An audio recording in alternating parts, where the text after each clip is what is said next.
जनाब सदर मोहतरम, स्टेज पर मौजूद सिंध धरती के कौमी ज़ुआमा, अकाबिर उलमाए किराम, बुजुर्गान मिल्लत, मेरे दोस्तों, मेरे भाइयों, जब भी मैं सिंध की सरजमीन पर आया हूं, आपने हमेशा बड़ी गर्मजोशी के साथ, बड़े वलवले के साथ अपनी मोहब्बतों से नवाजा है और शिकारपुर में तो मैं जब भी आया हूं, जलसे में आपकी शिरकत के यही मनाज़िर हमेशा देखता रहा हूं। मैं दिल की गहराइयों से आपकी इस मोहब्बत का शुक्रगुजार हूं। मेरे मोहतरम दोस्तों, ये एक इंतखाबी जलसा है और मैं सिर्फ सिंध की बात नहीं कर रहा हूं, हम पूरे पाकिस्तान की बात करते हैं और हमने आज एक नए जाविये के साथ सोचना है। मैं आपके ज़मीर को झंझोड़ने के लिए आया हूं। 75 साल पाकिस्तान के हो गए, जिस मुल्क को हमने ला इलाहा इल्लल्लाह के नाम पर हासिल किया था, क्या हमने मिन हैसुल कौम ला इलाहा इल्लल्लाह का मकसद पूरा किया है? क्या हमने ला इलाहा इल्लल्लाह की कोई कद्र और कीमत देखी? क्या उसका कर्ज हमारे ऊपर नहीं? और आज वक्त आ गया है कि अपने मुल्क की शनाख्त को ठीक करो। इस्लाम के नाम पर बना हुआ यह मुल्क आज एक सेकुलर पाकिस्तान का रूप धार चुका है। मजहब से इसका ताल्लुक बरकरार नहीं रह सका है। अगर हमने इस पाकिस्तान को एक बार फिर इस्लामी शनाख्त देनी है, मजहबी शनाख्त देनी है, तो आपको अपनी सोच बदलनी होगी। आपको आपके फर्ज का एहसास दिलाने के लिए मैं आया हूं। हमने मिलकर सोचना है कि इस मुल्क को पुराने डगर पे चलाना है या हमने उसको उसके हकीकी रुख पर उसके सफर को मुतय्यन करना है। मेरे मोहतरम दोस्तों, अब बहुत हो चुका है। कितनी नस्लें और गुजरेंगी और इन लोगों के हाथों पाकिस्तान अल्लाह के दीन से महरूम रहेगा। मेरे मोहतरम दोस्तों, मैं आपसे बात नहीं कर रहा कि आप नमाज नहीं पढ़ते, आप नमाजी लोग हैं, आप रोजा रखने वाले लोग हैं, आप ज़कात देने वाले लोग हैं, आप हज पे जाने वाले लोग हैं, आप अपनी घरेलू जिंदगी में मजहबी रसूमात अदा करते हैं, मजहबी अहकाम पे अमल करते हैं। लेकिन मैं बात कर रहा हूं मुल्क की, कि इस मुल्क को जरूरत है इस बात की कि यहां पर इंसानी हुकूक का तहफ़्फ़ुज़ हो, यहां इंसान की जान महफूज हो, यहां इंसान का माल महफूज हो, यहां इंसान की इज्जत व आबरू महफूज हो, और यहां पर लोगों को खुशहाल मईशत मिले। हम आलमी कुव्वतों के जबर और उनकी बालादस्ती से आजादी हासिल करें, एक खुशहाल पाकिस्तान की बुनियाद डालें। हमने हमेशा धोखे खाए, हमने हमेशा इक़्तिदार की बात तो की है, लेकिन हमें ताने देते हैं लोग। मौलवी साहब भी इक़्तिदार और कुर्सी की जंग लड़ रहा है। सुनो, इक़्तिदार और कुर्सी की जंग लड़ रहे हो तो तुम लड़ रहे हो। कुर्सी तक पहुंचना ये तुम्हारी जिंदगी का मकसद है। हमने तो कुरान से अखज़ किया है। अल्लाह फरमाते हैं, अल यौम अकमलतु लकुम दीनकुम, आज मैंने तुम्हारा दीन तुम्हारे लिए मुकम्मल कर दिया है। व अतममतु अलैकुम निअमती, और अपनी नेमत तुम पर तमाम कर दी है। दीन को मुकम्मल कर दिया है तालीमात और अहकाम की बुनियाद पर। अब दुनिया में रहती दुनिया तक आपके पास इस्लामी उलूम मौजूद हैं, इस्लाम के अहकामात मौजूद हैं, लेकिन फरमाया व अतममतु अलैकुम निअमती, मैंने अपनी नेमत तुम पर तमाम कर दी है।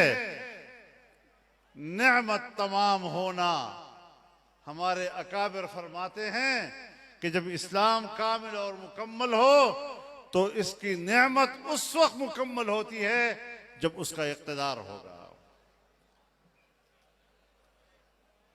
तो इस्लाम का इक़्तिदार ये है हकीकत की सबसे बड़ी हकीकत, ये है नेमत की सबसे बड़ी हकीकत। हम उस नेमत को हासिल करना चाहते हैं। तुम अपनी जात के लिए कुर्सी हासिल करना चाहते हो, हम इस्लाम को इक़्तिदार पे लाना चाहते हैं। ये फर्क है तुम्हारी और हमारी जदोजहद का। सो अगर मजाक उड़ाते हो तुम कुर्सी की जंग का, तो अपना मजाक उड़ाओ। हमारी जंग इस्लाम को इक़्तिदार पे लाना, ये मुक़द्दस जंग है। ये रसूलुल्लाह ने भी लड़ी है, ये खुलफाए राशिदीन ने भी लड़ी है, ये हमारे अकाबिर और असलाफ ने भी लड़ी है, और आज जमीयत उलमा उनकी वारिस है, इस्लाम की इक़्तिदार की जंग लड़ रही है। सल्लल्लाहु।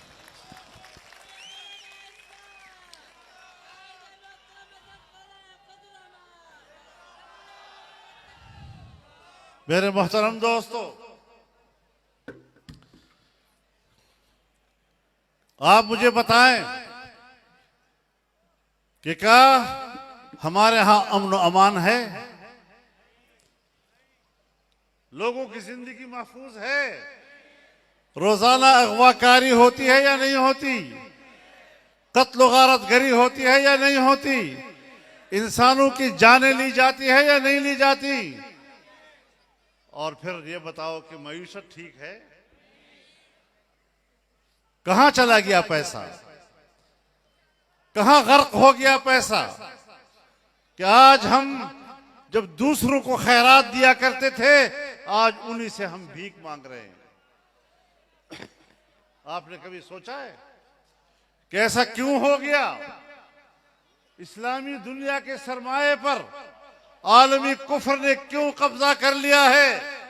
जबकि अल्लाह रब्बुल इज्जत ने तो फरमाया, कुल मन हर्रम ज़ीनत अल्लाहि अल्लती अखरज लिइबादिही वत्तय्यिबात मिनर रिज़्क़, कह दो लोगों से कि किसने दुनिया की जीनत और दुनिया की नेमतें और पाक रिज़्क़ तुम पर हराम किया है।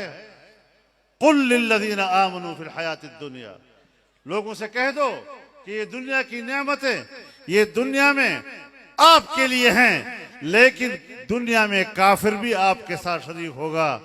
खालिसतन यौमुल क़ियामा, और क़यामत के रोज़ तो खालिसतन ये नेमतें आपके लिए होंगी। दुनिया की वो नेमतें, अच्छा रिज़्क़, अच्छी माईशत, ये तो सब अल्लाह ने ईमान वालों के पैदा की है। आज अल्लाह से हमारा ईमान का रिश्ता कमजोर हो गया। जब रिश्ता कमजोर हो गया तो आलम कुफर ने हमारी नेमतों पर कब्जा कर लिया और आज हम उनसे भीख मांग रहे हैं। जरा अपने किरदार का हमें जायजा लेना होगा। अफगानिस्तान जो 40 साल से जंग में घिरा हुआ है, गोली की वहां हुकूमत चलती रही, आसमान से बारूद बरसता रहा, आज उसका अफगानी डॉलर के मुकाबले में 68 या 69 अफगानी है। और अपने रुपए का पता किया है कि डॉलर के मुकाबले में कहां तक पहुंच गया? 300 से कुछ कम। ये हमारे रुपए का हाल हो गया है। मेरे दोस्तों, अल्लाह रब्बुल इज्जत ने बड़ी वजाहत के साथ फरमाया, ज़रबल्लाहु मसलन क़र्यतन कानत आमिनतन मुतमइन्नह यातीहा रिज़्क़ुहा रग़दन मिन कुल्लि मकान फ़कफ़रत बिअनअमिल्लाह फ़अज़ाक़हा अल्लाहु लिबासल जूअ वल ख़ौफ़ बिमा कानू यस्नऊन। अल्लाह ताला ने उस आबादी की मिसाल दी कि जहां अमन भी था, इंसान की जान भी महफूज, इंसान का माल भी महफूज, इंसान की इज्जत भी महफूज, और वहां अमन सुकून भी था। कोई खौफ व खतरा नहीं था, कोई सिक्योरिटी का मामला नहीं हुआ करता था। और मईशत इतनी खुशहाल कि हर तरफ से रिज़्क़ खिंच खिंच के वहां आता था। लेकिन जब उन्होंने अल्लाह की नेमतों की नाशुक्री की तो फिर अल्लाह ने अजाब के 2 मजे चखाए, एक भूख का और एक खौफ का, बदअमनी का। क्या ये दोनों चीजें हमारे मुल्क में अब हैं या नहीं है? बदअमनी भी है और भूख भी है। तो क्या हमें कौम की हैसियत में एक दफा सोचना पड़ेगा या नहीं कि हमने अपने रब को कैसे राजी करना है? उसको राजी किए बगैर हम समझते हैं कि हम मुल्क को तरक्की देंगे। 75 साल से तो तुम्हारे हाथों मुल्क पीछे जा रहा है। 75 साल से मुल्क टूटा आपकी वजह से। और जो बड़े बड़े दावे लेकर आया था कि मैं पाकिस्तान को दुबई बना दूंगा, अब लोग दुबई मजदूरी के लिए नहीं जाएंगे, हमारे पास आएंगे, उसने तो कंगाली कर दिया। जहां अखलाक नहीं है, जहां नौजवान नस्ल को गुमराह कर दिया गया है, बेहयाई, फहाशी और उर्यानी उनकी जिंदगी का हिस्सा बन गया है, मादर पिदर आजाद हो चुके हैं, ऐसा मुआशरा ये अल्लाह नहीं चाहता। ऐसा मुआशरा अमेरिका चाहता है, यूरोप चाहता है, यहूदी चाहता है। ये उस एजेंडे पे आया हुआ था। और ये मैं कोई आपसे ऐसी उधर उधर की बात नहीं कर रहा हूं, ये मेरे सामने उन्होंने कहा है, मेरे सामने, कि मौलवी साहब, जब तक हम अपना मुआशरा तब्दील नहीं करेंगे, जब तक हमारी सोसाइटी मगरिब और यहूदियों की मर्जी की नहीं होगी, हमें वहां से डॉलर नहीं मिलेंगे। मेरे सामने कहा, मैं किसी और की बात नहीं कर रहा हूं। मैं इनके जानता हूं, इनकी हड्डियों के अंदर गंदे मग़ज़ को जानता हूं। ये क्या चीज है असल में? हमने इस कुव्वत से जंग लड़ी है जिसके पुष्ट पर अमेरिका था, जिसके पुष्ट पर यूरोप था, जिसके पुष्प पर यहूदी था और जिसने यहां पर अपनी सियासत के लिए पैसा लिया, इस्राइल के मोसाद से पैसा लिया, हिंदुस्तान के राह से पैसा लिया, अमेरिका से, यूरोप से, और हमें कहता रहा मैं तो पाकिस्तान को बना रहा हूं। तुमने उनके पैसे पर उनका एजेंडा पूरा करने की कोशिश की। आज मुझे हैरत है इस बात की। मुझे तो नौजवानों से हमदर्दी है। मैं अपनी नस्ल को, अपनी औलाद को, अपने बच्चों को गुमराह नहीं देख सकता।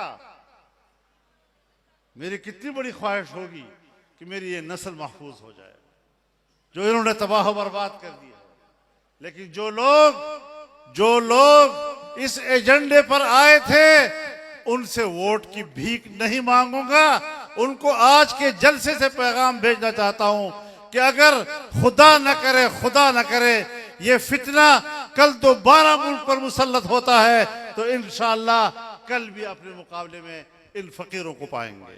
नारे तकबीर, कायद तेरी जुर्रत को, कायद तेरी अजमत को, हारे थी तो कामयाब। इस तरह के बेहया लोग, इस तरह के गुमराह लोग जिन्होंने मेरे नौजवान नस्ल को तबाह बर्बाद कर दिया, मेरे मुल्क की तारीख में कभी एक दफा भी ऐसा वक्त नहीं आया कि मुल्क सालाना तरक्की की शरह 0 से नीचे चली जाए। और इस फितने के दौर में हमने वो दिन भी देखे। तरक्की की राहें रोक दी गई, मेगा प्रोजेक्ट्स रोक दिए गए, लोगों की मईशत का सहारा छीन लिया गया। और फिर भी वो कहते हैं कि हमारी जरूरत है, हम मुल्क में आएंगे, तुम्हारा बाप भी नहीं आ सकेगा इंशाअल्लाह। तुम्हें हमने ऐसा बिठाया है कि अब तुम उठने की भी काबिल नहीं रहो। झूठ बोलना तो इनके बाएं हाथ का खेल। सुबह एक बयान, तो जोहर को एक बयान, तो शाम को एक बयान, तो रात को दूसरा बयान। एक बयान एक से नहीं मिलता, दूसरा दूसरे से नहीं मिलता, और उसके बावजूद बड़ा खरा इंसान और बेड़ा गर्क तुम्हारे करे इंसान का। कौम के साथ झूठ न बोला करो, जो बस में है वो करो, नहीं है कह दो अल्लाह से, या अल्लाह आगे तू जानता, हमारे बस में इतना ही है। लेकिन मुल्क को बर्बाद करना, कश्मीर को बेचना, कादियानियों को दोबारा पाकिस्तान में मुसलमान डिक्लेयर करना, ये सब तुम्हारा एजेंडा था, यहूदियों का एजेंडा था। पाकिस्तान इस्राइल को तस्लीम करेगा, ये तुम्हारा एजेंडा था, और हमने उसे खाक में मिलाया है। हमास का झगड़ा हुआ, इस्राइल के साथ जंग छिड़ गई। दुनिया ने कहा हमास दहशतगर्द तंजीम है। कोई उनको मिलने के लिए नहीं जा रहा था, उनसे हाथ मिलाना, उनके साथ तस्वीर निकालना बहुत बड़ी बात लग रही थी लोगों को। हम कहीं दहशतगर्द न कहलाएं। हमने कहा नहीं, अगर अमरीकी वजीर खारजा वो तल अबीब आकर इसराइलियों को कह सकता है कि मैं वजीर खारजा की हैसियत में नहीं, एक यहूदी की हैसियत में तुम्हारे पास आया हूं, तो फिर आलमी इस्लाम में ये जुर्रत हमने की और हमने तुर्की का दौरा मंसूख करके कतर गए और हमास की क़ियादत से मुलाकात की और दुनिया भर को पैगाम दिया कि हम भी अपने मुसलमान भाई के शाना बशाना खड़े हैं। नारे तकबीर, कायदे जमीयत कदम बढ़ाओ, कायदे जमीयत कदम बढ़ाओ। आज ये इंसानी हुकूक की बात करते हैं, किस इंसानी हक की बात करते हो? किस इंसानी हक की बात करते हो? गजा खान यूनस और फिलिस्तीनी इलाकों में आम लोगों पे बमबारी कर रहे हो, और अब तक 25,000 आम बेगुनाह शहरी शहीद हो चुके हैं, जिनमें 70% बच्चे और खवातीन हैं। पूरी नस्ल तबाह कर रहे हो, नस्ल कुशी कर रहे हो, सबसे बड़ा जंगी जुर्म का इर्तिकाब कर रहे हो। कल दुनिया से कहोगे वहां इंसानी हक नहीं है, अफगानिस्तान में इंसानी हुकूक नहीं है, पाकिस्तान में इंसानी हुकूक नहीं है। अगर इंसानी हक का कोई दुश्मन है तो आज दुनिया के सामने बेनकाब हो चुका है यहूदी और सहयूनी कि वो इंसानियत का कातिल है, और अमेरिका और मगरबी दुनिया आज उनको सपोर्ट कर रहे हैं। जरा बताएं इंसानी हक कहां है? बस अगर हम इस्लामी मुआशरा बनाना चाहते हैं और लोगों को इस्लाम की राह दिखाना चाहते हैं, ये तो कदगन लगा रहे हैं, ये तो इंसानी हुकूक को पामाल कर रहे हैं। हम एक मुहज़्ज़ब मुआशरे की बात करना चाहते हैं, हम एक तालीम याफ्ता मुआशरे की बात करना चाहते हैं, हम एक तरक्की याफ्ता मुआशरे की बात करना चाहते हैं, और दुनिया की कौमों के साथ शाने के साथ शाना मिलाकर और सर के साथ सर मिलाकर चलना चाहते हैं। हमारी कौम ने ये पगड़ियां और टोपियां इसलिए सरों पर नहीं रखी हुई कि इन जालिमों के सामने झुकेंगे। इंशाअल्लाह हम इनके मुकाबले में बात करेंगे, ये जंग जारी रहेगी।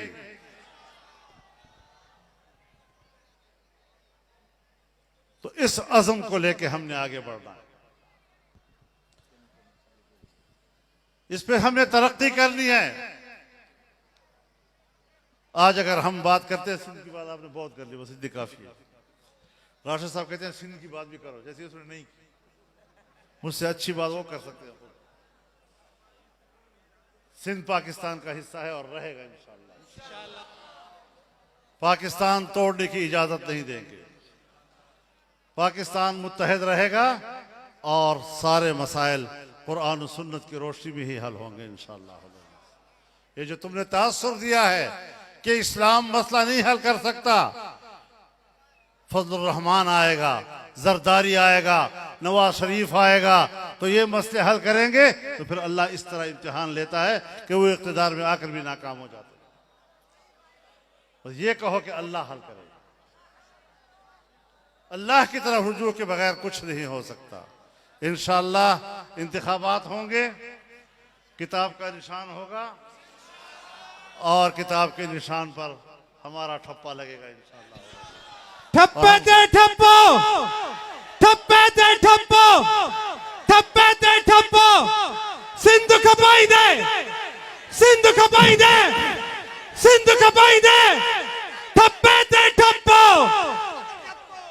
अल्लाह ताला जमीयत उलमाए इस्लाम को और जिनके साथ हमारा इत्तेहाद है उनको कामयाबी अता फरमाए।